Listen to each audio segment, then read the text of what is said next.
Namaste. What would you do if your real timeline was reduced down to 3 to 6 months to live? Michele Baldwin, age 43, had to decide just that.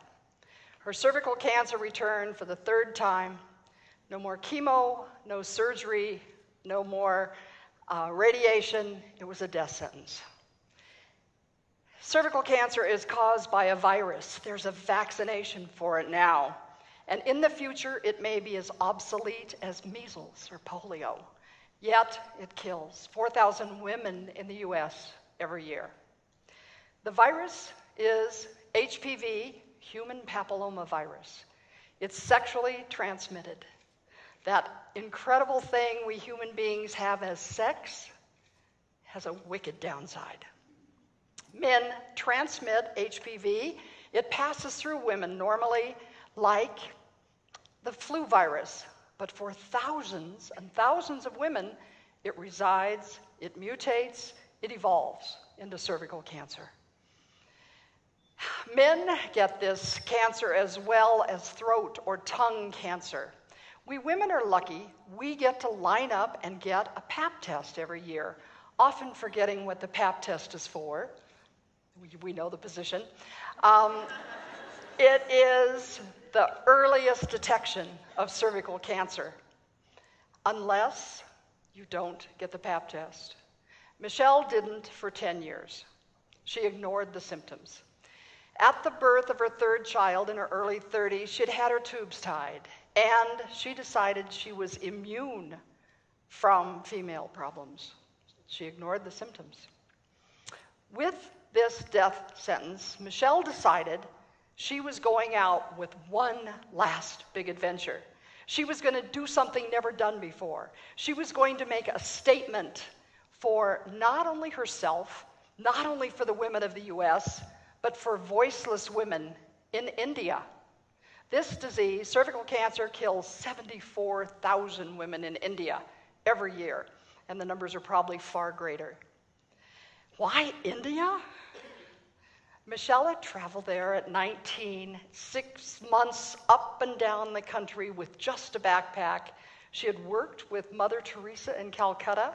She had gone to Dharamsala and studied Buddhism and became a Buddhist. She loved Indian, and Indian women gave her a gift, and that is, we women are sisters the world over. Michele, stage 4, cervical cancer, death sentence, not long to live, had a wild idea. And the idea was to stand up, paddleboard the Ganga River for 700 miles, to bring attention to cervical cancer, to take a filmmaker and make a documentary film, of course. Mostly, she did it for her 3 children, to leave a legacy of boldness and courage and kick-ass determination. Expeditions like this take years to plan. She didn't have much time and so much to do. She got everything donated that she needed, and she found a filmmaker who could row a canoe and who could navigate the tricky Ganga River. She needed also to learn to stand-up paddleboard a little better. She'd only done it for 2 weeks total. She was an EMT, an expert kayak guide, and did I mention kick-ass determination? With 7 weeks of planning, she and Nat, the filmmaker and the waterman, headed north to Rishikesh, up in the mountains, almost to the headwaters of the Ganga. And there it plunges 600 feet through rapids and narrow canyons into that wide, beautiful Ganga. The Ganga River is so much more to the 400 million people who live along its 1,600 miles. It's a sacred symbol of faith and hope and humanity and sanity. Ganga is a goddess, and the river, according to Hindus, is her embodiment. It's about life and death. It's also the 3rd most polluted river in the world. Michele and Nat, on a typical day, paddleboarding, paddle, paddle, paddle, paddle, paddle, paddle. It would she would have to go 10 to 12 hours a day to make her schedule. Paddle, paddle, paddle. Often she would begin in the mists where you couldn't even see across the Ganga River. At paddle, paddle, paddle, past acres of sugarcane fields, past bustling Indian nameless villages, people coming down to the edge of the water, women in beautiful garbed saris praying, gathering water, washing clothes, men modestly bathing. A little further on, Michele would see men not so modestly peeing in the river. She saw animals, herds of small, barking deer, elk, wild water buffalo, sacred cows, birds.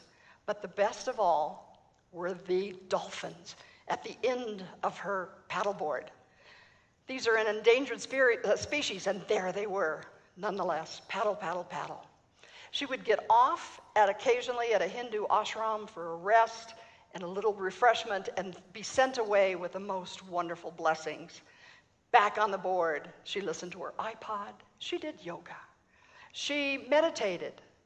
She sang, "Always look on the bright side of life. Paddle, paddle, paddle, paddle, paddle, paddle." She prepared for the inevitable.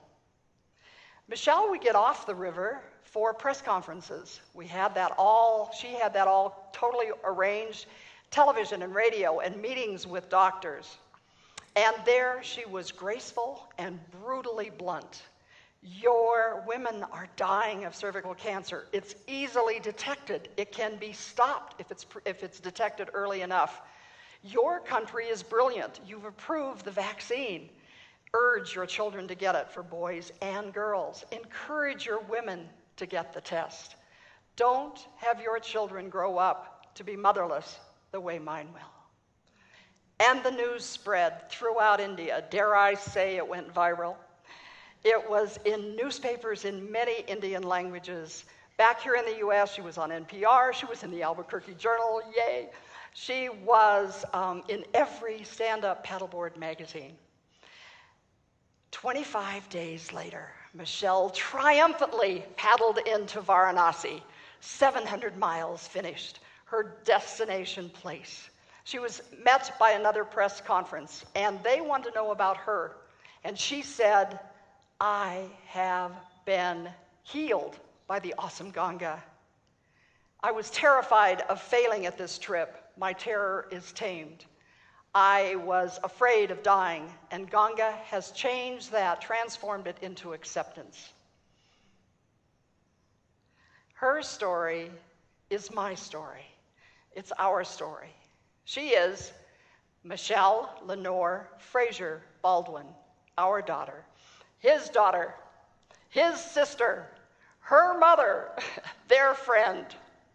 She came back from Delhi, and 10 weeks later she died at home in Albuquerque. One river, one cause, a simple, ordinary woman doing extraordinary things for thousands of women. Be told, be bold. Michele told the tough truth. She owned up to her own mistakes. Tell your story. Tell her story. We all have one. And be bold. Do something you never thought you could do. Outrageous as Michele's trip down the Ganga, small. Don't wait for your expiration date. I think of Michele every day. Do the same. Namaste.